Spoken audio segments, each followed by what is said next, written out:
देखिए आपका ये जो 306 तक आपका पढ़ाया गया था आईपीसी में, अब आइए 307। 307 से भी आपका क्वेश्चन बनता है, और अच्छा क्वेश्चन आपका 307 से एक बनता है। वह जो क्वेश्चन बनता है पहले देख लिया जाए। आपका ये क्वेश्चन बनता है 307 से कि एक अभियुक्त है, वह आजीवन कारावास की सजा भुगत रहा है और उसी सजा के भुगतने के दौरान वह किसी का मर्डर करता है। तो ऐसी दशा में पहला जो आपका पूछा जाता है कि किस सेक्शन के तहत यह मामला आएगा, तो आपका जवाब रहेगा 307 के तहत। और ये आपका 307 के किस पैराग्राफ में आएगा, ये जो उत्तराखंड ने बनाया, तो आपका 307 का कौन पैराग्राफ, आपका सेकंड। फिर एक बार समझिए, 303 और 307 के सेकंड पैराग्राफ से ही क्वेश्चन ज़्यादा बन रहे हैं। जो वर्तमान समय में 303 में ये था कि अगर कोई व्यक्ति आजीवन कारावास की सजा भुगत रहा था और उस दौरान मर्डर किया हो, तब कौन सी धारा लागू होती थी, 303। और उसमें जो दंड की मात्रा थी वह केवल और केवल कितनी देनी बाध्यकारी थी, एक ही, और वह आपका मृत्युदंड।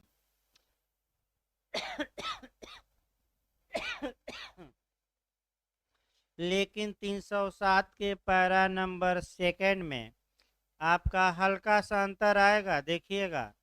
अगर आजीवन कारावास की सजा भुगत रहा है कोई व्यक्ति और उस दौरान हत्या नहीं करता बल्कि हत्या का प्रयास करता है, अटेम्प्ट टू मर्डर करता है, तो पहला पॉइंट पकड़िएगा कि हत्या उसमें लिखा है कि हत्या का प्रयास लिखा है। अगर हत्या लिखा रहे तो मामला 303 में, और हत्या का प्रयास लिखा रहे उसी दौरान, तो 307 के किस पैराग्राफ में, सेकंड में। 303 में केवल एक दंड देना बाध्यकारी था, कौन सा, मृत्युदंड। अब 307 का सेकंड पैराग्राफ पर गौर किया जाता है। क्या सकेगा अगर लिखा रहेगा तो न्यायालय का विवेक है, और करेगा लिखा रहेगा, देगा, तब बाध्यकारी। बेरेक देखिए पहले, दंडित किया जा सकेगा, लास्ट लाइन उठाइए 307 के, तो बताइए सकेगा में विवेक है कि बाध्यकारी है, विवेक है। इसीलिए यानी कि न्यायालय या तो मृत्युदंड दे या अन्य दंड दे दे, इसीलिए यह धारा अवैध नहीं है। कई लोग दिमाग लगाते रहते हैं कि ये भी तो अवैध होनी चाहिए, क्यों होनी चाहिए, न्यायालय को विवेकाधिकार है, चाहे मृत्युदंड दे, आजीवन कारावास दे सकता है, कोई रोक टोक नहीं है। लेकिन अधिकतम सजा कितनी हो सकती है, मृत्युदंड। यहाँ कोई बाउंडेशन नहीं है कि केवल मृत्युदंड दिया जाए। अब 307 आइए, अटेम्प्ट टू मर्डर यानी कि हत्या का प्रयास 307 में दंडित है। तो एक क्रम बनाया जाता है। मर्डर की परिभाषा 300 में दी गई है। अगर मामला 300 के 4 तत्वों में किसी एक में आ जाए और 300 के 5 अपवादों में से किसी में न आए, तो वह मर्डर माना जाएगा। इसके लिए जो सजा होगी वह आपका 302 में होगी। लेकिन अगर मर्डर का प्रयास केवल किया है, दूसरा व्यक्ति मरा नहीं, तो ऐसी दशा में 302 लागू न होकर कौन लागू होती है, 307। ये कहा जाता है कि 302 से खतरनाक 307 है। जैसे नाग नागिन का उदाहरण देखा जाता है। अगर आपने नाग नागिन दोनों को मार दिया तो खतरा कम है, और केवल नाग को मार दिया तो पेपर में भी निकलता रहता है कि नागिन बदला लेगी, और बदला ले लेती है। और नागिन को मार दिया तो किस कौन बदला लेती है, लेता है, नाग। तो उसी प्रकार अगर आप जान से मार दिए तब तो भाई ठीक है, और जान से मारे लेकिन वह मरा नहीं, तब जिंदा है, तो उसका बयान काफ़ी महत्वपूर्ण हो जाता है। जिसको चोट पहुंची है उसका जो बयान है, गवाही है, वह काफ़ी मायने रखती है। इसीलिए कहा जाता है कि मारना हो तो पूरी तरह ऊपर पहुंचा दो, अगर अर्ध में छोड़ दिए मारकर तो दंड पाना, आपका दंड होना लगभग संभव है ज़्यादा, क्योंकि वह बयान दे देगा तो आपको क्या मिल जाएगी? सज़ा।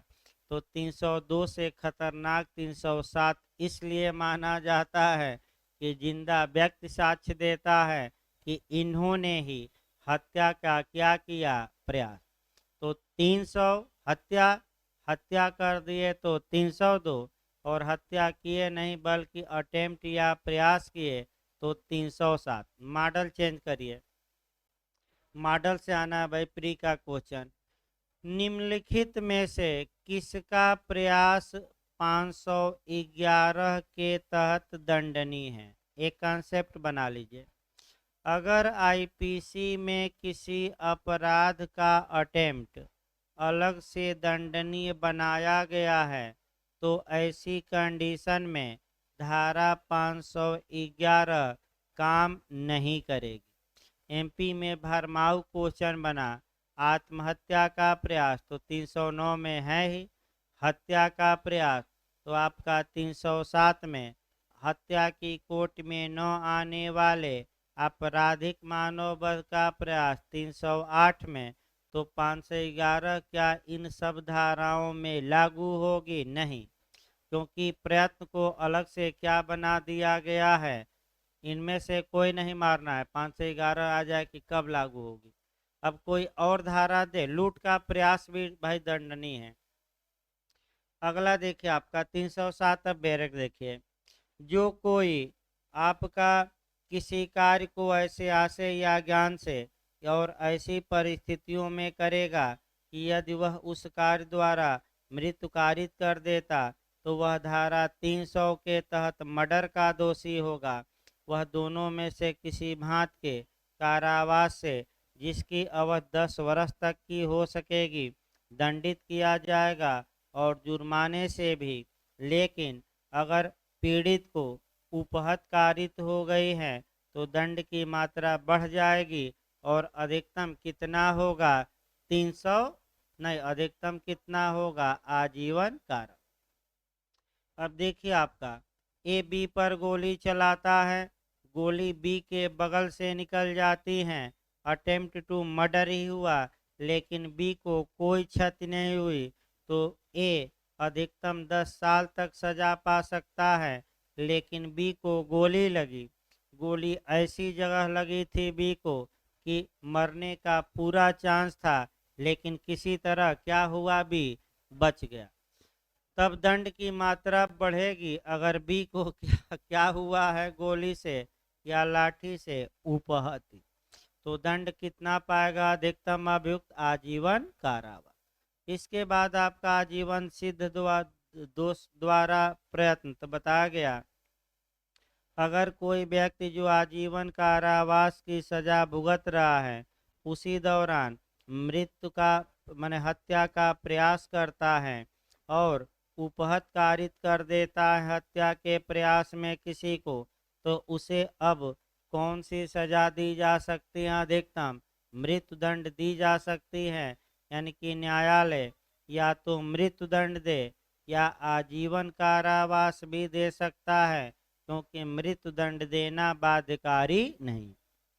लेकिन किसके द्वारा? आजीवन सिद्ध दोष व्यक्ति द्वारा क्या किया गया हो? हत्या की गई हो कि हत्या का प्रयास? और हत्या की गई तो कौन सी धारा? 303। हत्या का प्रयास 307 का कौन सा पैराग्राफ? सेकंड पर। किस में बाध्यकारी है मृत्यु दंड देना? 303। इसलिए अवैध है। किस केस में अवैध घोषित की गई? मिट्ठू सिंह बनाम पंजाब राज्य। और आपका 307। 308 देखिए, 308 आपका फिर हत्या की कोर्ट में न आने वाला आपराधिक मानववध देखिए, और उसके प्रयास के लिए दंडित बनाया गया है। देखिए आपका अगर मामला 299 में रह जाए या 300 के 5 अपवादों में आ जाए तो वह हत्या की कोर्ट में न आने वाला आपराधिक मानववध माना जाएगा। इसके लिए दंड 304 में है और इसका प्रयास करना 308 में क्या है, दंडनीय। यानी कि हत्या की कोर्ट में न आने वाले आपराधिक मानववध के लिए सजा की धारा में है तो धारा 308 में, अगर उपहत्या नहीं हुई है तो दंड कम, और उपहत्या हो गई है तो थोड़ा दंड की मात्रा क्या होगी, बढ़। बस उतना याद रखना है। देखिए आपका अगर उपहत्या नहीं हुई है तब अधिकतम सजा 3 साल, और अगर उपहत्या हो गई है तो अधिकतम सजा 7 साल। तो बस याद रखना है। यानी कि आपका अगर ए ने बी पर लाठी से वार किया या हथियार से, और वार ऐसा था, मैंने वार किया और बी को लगा ही नहीं चोट लेकिन लग जाता तो आपराधिक मानव वध हो जाता, तो ए को 3 साल की सजा, और बी को चोट लग गई और हत्या की कोर्ट में आपराधिक मानव वध हो जाता, अगर बी मर जाता तो ए को अधिकतम कितनी सजा हो सकती है, 7 साल। इसके बाद 309 से पूछा जाता है, 310 11 पहले निपटा दिया जाए भाई, तब आपका 309 समय लगेगा कम से कम 15 मिनट, क्योंकि 2-3 केस भी इस पर पढ़ना है और तमाम चीज़ें। देखिए 310 में ठग परिभाषित हैं, तो जो कोई इस अधिनियम के पारित होने के पश्चात किसी समय हत्या द्वारा या हत्या सहित लूट या शिशुओं की चोरी करने के प्रयोजन के लिए अन्य व्यक्ति या व्यक्तियों से अभ्यासतः सहयुक्त होता है। अभ्यासतः माने हैबिचुअल, हमेशा क्या करता है, बच्चों की चोरी, या हमेशा लुटेरों को गैंग के साथ रहता है और लूट क्या करता है, करता रहता है, उसको हम क्या कहेंगे, ठग। और इसके लिए दंड कहाँ है, 311। कितना दंड मिलेगा, अधिकतम आजीवन कारावास और जुर्माना। मैंने हमेशा बच्चों की चोरी लूट करता रहता है अन्य लोगों के साथ मिलकर, तो उसी को ठग कहा जाता है। एक ठग आसान भाषा में होता है जो चीटिंग करता है, आगे हम बताएंगे। और एक बार इंटरव्यू में पूछा गया था कि जो सामान्य ठगी होती है, छल, चीटिंग, और 310 वाली ठगी में क्या अंतर है और क्यों ये धारा बनाई गई, तो इसको आगे बताएंगे हम किसी दिन। 309 देखिए आपका 309 309 का पहले इतिहास देखा जाता है, उसके बाद से आपका अन्य चीज़ें देखी जाती हैं। 309 जब भी पढ़िए कम से कम 3 केस या 4 केस जरूर याद रखिएगा। मैं फिर बता दूं कितना, कम से कम 4 केस। 4 क्या, एक रकम्मा का भी केस आता है, 5 केस, और रकम्मा का केस ही ज़्यादातर पूछा जाता है। पहले 309 की भूमिका बांधी जाए, 10-15 मिनट कम से कम लग जाएगा। देखिए आपका बेयर एक्ट पहले बता दिया जाए। आत्महत्या करने का प्रयत्न, अटेम्प्ट टू, आपका कमिट सुसाइड, यानी कि सुसाइड करने का प्रयत्न, आत्महत्या करने का प्रयत्न, अपने को समाप्त करने का प्रयत्न, अपने जीवन को समाप्त करने का प्रयत्न। तो पहले बेयर एक्ट देख लिया जाए। जो कोई आत्महत्या करने का प्रयत्न करेगा और उस अपराध के करने के लिए कोई कार्य करेगा, मैंने केवल आपका बोलेगा नहीं मुंह से, कोई क्या कर रहा है आगे बढ़कर, कोई कार्य, वह सादा कारावास से, यानी कि कठोर कारावास नहीं होगा, कितना, सादा कारावास से, जिसकी अवधि 1 वर्ष तक की हो सकेगी, या जुर्माने से, या दोनों से दंडनीय होगा। यानी कि इसका मतलब अटेम्प्ट टू सुसाइड करना अपराध है। अगर कोई व्यक्ति अटेम्प्ट टू सुसाइड करता है और अटेम्प्ट टू सुसाइड करने की दिशा में कोई एक्ट करता है, एक्ट में ओमिशन भी शामिल है, यानी कि भोजन पानी क्या करिए, छोड़ दीजिए, तो कार्य में लोप शामिल है कि नहीं, शामिल है। 32 और कौन सी धारा लगातार बताए जा रहे हैं, 33। 32 कार्य लोप, मैंने कार्य में लोप शामिल है, और 33 एक कार्य में बहुत से कार्य, और एक लोप में बहुत से। भाई याद रखिए, कार्य मतलब यहाँ क्या है, लोप भी शामिल है। तो ऐसी दशा में वह दंड का भागी होगा। दंड सादा कारावास मिलेगा, जेल में काम नहीं कराया जाएगा, या तो 1 वर्ष तक का कारावास या जुर्माना। बीच में अगर या लिखा रहे या दोनों लिखा है, अगर बीच में या कहीं भी लिखा रहे तो न्यायालय का विवेकाधिकार होता है कि या तो वह कारावास की केवल सजा दे दे, जुर्माना न लगाए, या केवल जुर्माना लगा दे, अभियुक्त पर कारावास की सजा न दे, या अंत में दोनों लिखा है, यानी कि इम्प्रिजमेंट की भी सजा दे दे और कुछ क्या लगा दे, जुर्माना। ये किसके विकल्प पर निर्भर करता है, न्यायालय। लेकिन ये कब, जब बीच में क्या लिखा रहे, और लिखा रहे कि या लिखा रहे। तो पहला केस चनबोरा का देखना है, उसमें लिखिए भाई, बैरक पर लिखिए, चनबोरा का केस आया। चन बोरा लिख दे रहे हैं भाई, चना बोरा ना लिखिएगा। चनबोरा का केस आया, और इस केस में पहले देखिए क्या था। पहले जो बेयर एक्ट में भाषा थी वह ये थी कि 1 वर्ष तक का कारावास और जुर्माना, ये शब्द लिखा था। चनबोरा का केस आया, न्यायालय से कहा गया कि हजूर कोई कारावास की सजा न दीजिए, आप केवल जुर्माना लगा दीजिए। न्यायालय ने कहा कि जब आपका कारावास और जुर्माना लिखा है तो कुछ न कुछ कारावास का दंड देना हमारे लिए बाध्यकारी है। तो इस केस के बाद आपका 309 में एमेंड किया गया, और जुर्म आपका 1 वर्ष तक का कारावास, उसके बाद या लिखा गया।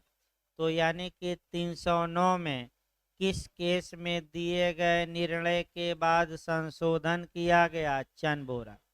पहले क्या लिखा गया था बीच में, और अब क्या लिख दिया गया, या। पहला नियम। दूसरा नियम, ये क्वेश्चन आपका समाज में भी पूछा जाता है। कहीं भी आप गांव में जाइए, या कह सकते हैं समाज में जाइए, या सीनियर के पास जाइए, तो तुरंत क्वेश्चन दागते हैं, बउआ बताओ कौन सा अपराध है जो सफल हो गया तो कोई दंड नहीं, असफल हो गया व्यक्ति तभी दंडित होता है।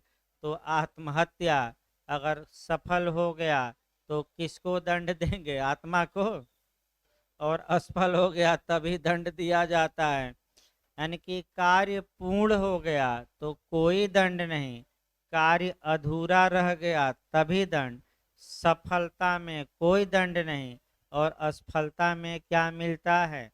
तो कौन सा अपराध है, अटेम्प्ट टू सुसाइड।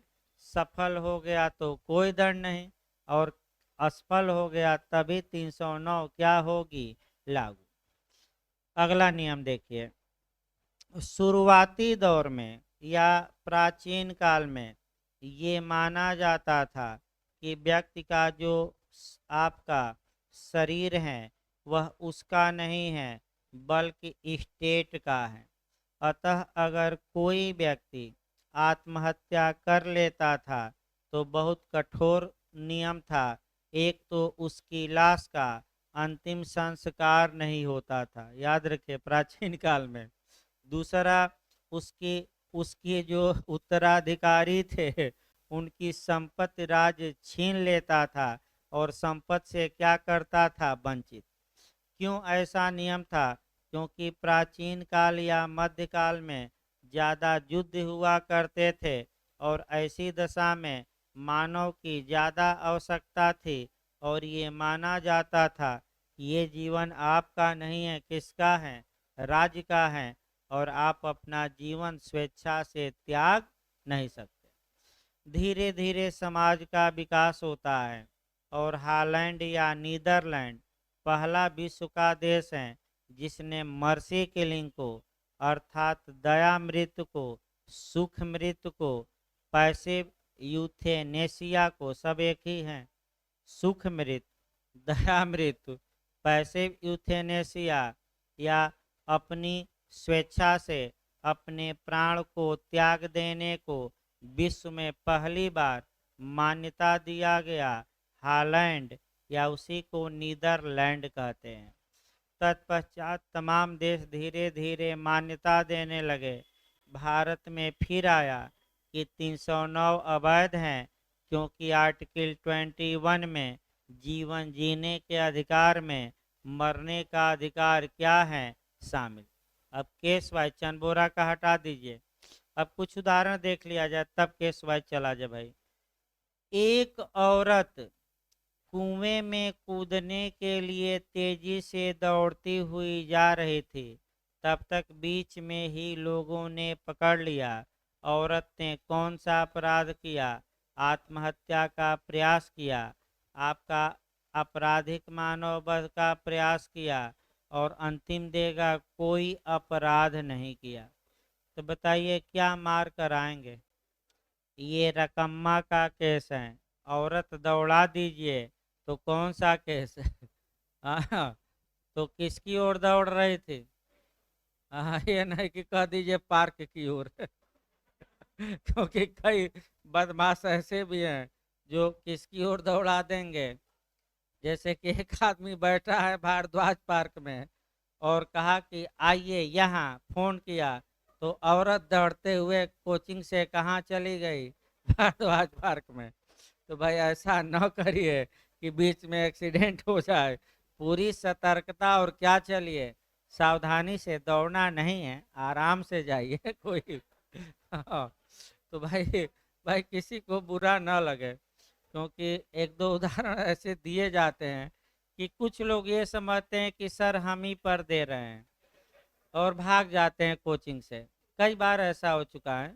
तो भाई किसी को व्यक्तिगत रूप से तो हम कह नहीं रहे हैं कि नहीं आप ही पर हम कह रहे हैं, तो इसको हंसी मजाक की बातें ली जाए, न कि सीरियस बातें। वैसे पार्क चेंज कर दे रहे हैं, फव्वारा पार्क सही रहेगा क्योंकि वहाँ फाउंटेन पार्क आपका ममफोर्डगंज में है, वहाँ सही रहेगा। सार्वजनिक है, कोई दिक्कत नहीं है, सार्वजनिक स्थान है आगे देखिए भाई।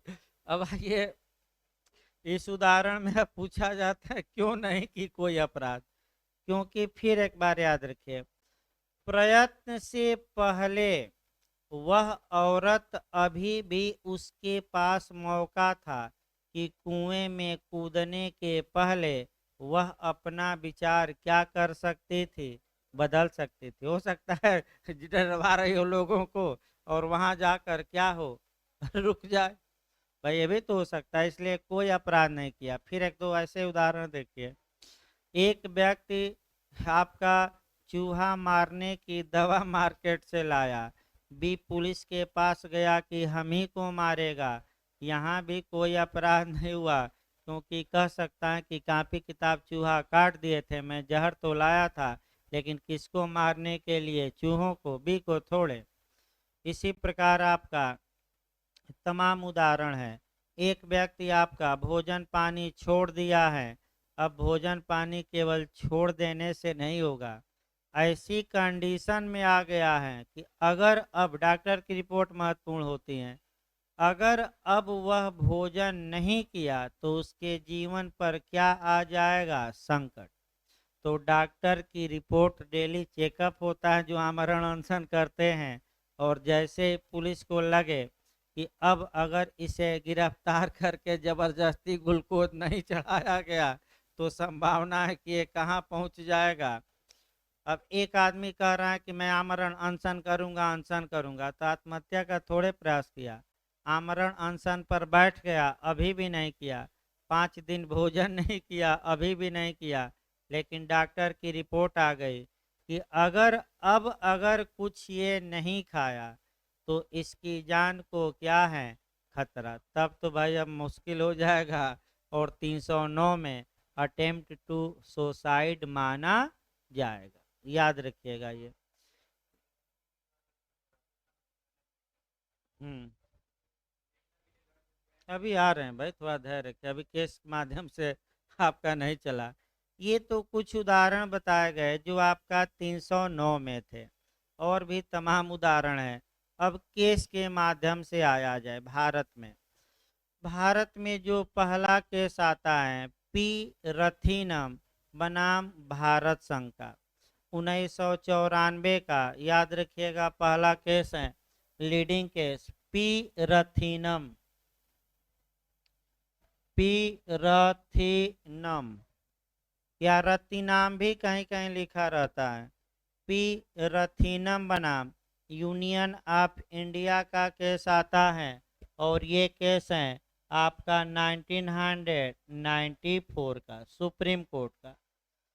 उच्चतम न्यायालय ने सर्वप्रथम इस वाद में 1994 में ये निर्णय दिया कि अनुच्छेद 21 में जीवन जीने के अधिकार में मरने का अधिकार भी शामिल है। फिर एक बार देखिए, उच्चतम न्यायालय ने इस वाद में सर्वप्रथम ये निर्णय दिया कि जीवन जीने के अधिकार में अनुच्छेद 21 के तहत राइट टू डाई यानी कि मरने का अधिकार भी क्या है शामिल। अतः आईपीसी की धारा 309 जो मरने के प्रयत्न को दंडनीय बनाती है, यह शून्य है, अवैध है, असंवैधानिक है, अनकॉन्स्टिट्यूशनल है। यानी कि 21 सन में केस आया 1994। आगे बढ़ा जाए। सुप्रीम कोर्ट को अपनी गलती का एहसास हुआ और 2 साल बाद ही इस वाद में दिए गए निर्णय को उलट दिया, और दूसरा केस आता है Gyan Kaur. Gyan Kaur versus state of Punjab, सन याद रखिएगा 1996। जस्टिस का नाम था जेएस वर्मा, यानी कि मुख्य न्यायाधीश थे जस्टिस जेएस वर्मा, जिनकी सिफारिश पर ही 2013 में आपका 4 कानूनों में संशोधन किया गया है। आपका आईपीसी में भी, सीआरपीसी में भी पूछा गया था, एविडेंस में, पास्को एक्ट में, तमाम कानूनों में क्या किया गया 2013 में संशोधन, किसकी सिफारिश पर? जेएस वर्मा। उसी जेएस वर्मा ने आपका ये निर्णय दिया कि जीवन जीने के अधिकार में मरने का अधिकार शामिल नहीं है, अतः धारा 309 संवैधानिक है, और जो भी व्यक्ति आत्महत्या का प्रयास करेगा वह दंडनीय होगा। इसका मतलब ये हुआ कि आपका ये 2 साल जो बीच में आप देख रहे हैं, 2 साल 1994 से लेकर कब तक, 96 तक, जब तक निर्णय ना आ गया तब तक आपका ये धारा अब सुसुप्तावस्था में थी, कोमा में थी। इसी को एक सिद्धांत बना लीजिएगा, डॉक्ट्रिन ऑफ इक्लिप्स, ग्रहण का सिद्धांत। इसको हम क्या कहते हैं? 2 साल तक इस पर ग्रहण लगा रहा, इस पर इक्लिप्स लगा रहा, किसके द्वारा? न्यायालय के निर्णय द्वारा। किस निर्णय द्वारा? पी रथीनम। इसको आच्छादन का सिद्धांत, ग्रहण का सिद्धांत, छाया का सिद्धांत, आच्छादन, ग्रहण, छाया, इंग्लिश वर्जन है डॉक्ट्रिन ऑफ इक्लिप्स। इक्लिप्स का मतलब ये होता है, अनुच्छेद 13 में समाहित है भाई, संविधान के किस अनुच्छेद में? 13 में। आपका इक्लिप्स का मतलब ये होता है कि प्रावधान समाप्त नहीं होते, न्यायालय के निर्णय के कारण वह निष्क्रिय हो जाते हैं, यानी कि कोमा में चले जाते हैं, सुसुप्त हो जाते हैं, लेकिन जैसे ही न्यायालय अपना क्या चेंज कर देगा निर्णय, उसे कुछ करना नहीं है, वह प्रावधान अपने आप पुनर्जीवित हो जाएंगे। तो 309 अपने आप पुनर्जीवित हो गई। जैसे ही ग्रहण हटा, तो किस केस में ग्रहण हटाया गया? तो ज्ञान कौर। तो ज्ञान कौर में क्या कहा गया कि जीवन जीने के अधिकार में मरने का अधिकार शामिल है कि नहीं है। अब इसको खूब घुमा देगा, संविधान में इतना घुमा देगा कि आप भी घूम जाएंगे। तो कंसेप्ट याद रखिए, नकारात्मक पूछा जाता है, किस केस में नहीं कहा गया कि जीवन जीने के अधिकार में मरने का अधिकार शामिल है। अब किस केस में नहीं कहा गया? तो ये जब क्वेश्चन ऐसा करिएगा तो दिमाग को क्या रखिएगा? एकदम अस्थिर। तो बताइए किस केस में नहीं कहा गया कि जीवन जीने के अधिकार में मरने का अधिकार शामिल है? तो ज्ञान कौर। नहीं, फिर देखिए यही गलती होगी, फिर हम बता रहे हैं। फिर एक बार देखिए, किस केस में ये नहीं कहा गया कि जीवन जीने के अधिकार में मरने का अधिकार शामिल है? तो कहा किस में गया? पी रथिनम में। तो किस में नहीं कहा गया? ज्ञान कौर। ये समस्या बहुत गंभीर आती है, और हल्का सा मिस करेंगे तो निश्चित क्वेश्चन क्या होगा। जब भी ऐसा क्वेश्चन करिए, भले बाद में करिए, दिमाग को क्या करके, नकारात्मक ज्यादा पूछा है। तीसरा केस आइए, चलता रहा मामला चलता रहा, फिर एक आपका अरुणा शानबाग का केस आया। अरुणा शानबाग का केस आया, और अरुणा शानबाग के केस में फिर ये मांग की गई कि हजूर इच्छा मृत्यु दिया जाए, मर्सी किलिंग दिया जाए, दया मृत्यु दिया जाए, हमें सुख मृत्यु दिया जाए। फिर भी नहीं दिया गया। और लास्ट में जो एक केस आया है, उसमें आपका, ये कौन सा केस है भाई? नहीं, जो लास्ट में इसके बाद आया, नाज फाउंडेशन है कि क्या? हाँ, केस याद नहीं आ रहा है थोड़ा हमें। न, कामन काज, कामन काज रजिस्टर्ड संस्था। देखिए भाई, आपका कामन काज रजिस्टर्ड संस्था बनाम यूनियन ऑफ इंडिया, इस संस्था ने आपका फिर चैलेंज किया सुप्रीम कोर्ट में कि इच्छा मृत्यु को, मर्सी किलिंग को, या सुख मृत्यु को, दया मृत्यु को भारत में मान्यता दी जाए। तो थोड़ा बहुत सुप्रीम कोर्ट अब उदारता बरता है। देखिए क्या उदारता बरता है। सुप्रीम कोर्ट ने ये कहा कि अगर कोई इच्छा मृत्यु मांग रहा है तो पहले वह सामान्यतः नहीं दिया जाएगा, लेकिन आपका यानी कि दरवाजा बंद कर दिया गया, लेकिन खिड़की खोल दिया सुप्रीम कोर्ट कि खिड़की से कूद कर क्या हो जाओ, भाग जाओ। तो जैसे कि दरवाजा बंद कर दिया कि नहीं, भारत में मान्य नहीं, लेकिन अगर आप चाहते हैं तो उसका उपाय है। पहले हाई कोर्ट में जाइए, हाई कोर्ट में जाकर एप्लीकेशन लगाइए, हाई कोर्ट डॉक्टरों का पैनल बैठाएगा, पैनल रिपोर्ट देगा। अगर रिपोर्ट में ये है कि 1% भी बचने की संभावना नहीं है, तब हाई कोर्ट क्या करेगा? इजाज़त देगा, और तब मर्सी किलिंग होगी।